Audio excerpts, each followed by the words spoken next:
যেহেতু বাবা এখন নেই, মারা গেছেন আমার বাবার শরীরে। তো বাবা আমাকে হট করে একদম, আমি এসব ফ্যাশন এই জগতের মানে এগুলোই আমার ভালো লাগতো, যে সুন্দর সবাই থাকবে ফিটনেস এসব। তারপরে আমাকে পুরো নিয়ে চলে গেল হচ্ছে সেখানে ওই জায়গাটা সামলে।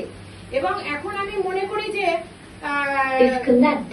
সেখানে আমাদের যেখানে আমরা মানে আমি যেখানে আমার কাজ, আমার ওয়ার্ড বা আমার পাড়া বা আমি যেখানকারে এখানে মৈত্রীরাও থাকে, আমি কোনো কিছু সেখানে কিন্তু কোনো কিছুর ত্রুটি রাখিনি।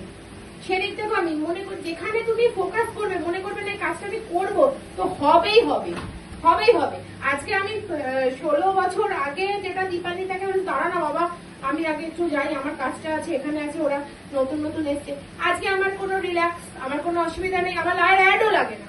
অনেক অ্যাড দিচ্ছে, ওই করছে সেই করছে, আমার কিন্তু কোনো অ্যাড লাগে না, আমার কোনো অ্যাডও লাগে না। কারণ হচ্ছে তোমাদের মুখে কখনো দেখবে না যে কোনো বড় হোর্ডিং, বড় কিছু পাড়া এই লিফলেট, আমার মুখে। আর আমি সবসময় চাই যে এরকম কোয়ালিটি, যে এখানে যে বাচ্চা মেয়েটা বসে আছে আয়ুষ্মিতার মা আসতো, আয়ুষ্মিতার একজন আন্টি আসতো, হ্যাঁ সব এখানে। ও তখন কত ছোট, ও তো আমার প্রায় ছেলের থেকেও ছোট হবে, একদম বাচ্চা। আমি ওর সুবর্ণা দি, তাই তো মায়ের নাম। তো সে তারা করে গেছে 15-16 বছর আগে, তখন ওরা বাচ্চা, ওরা এখন আসছে 2-3 বছরের বাচ্চা ছিল।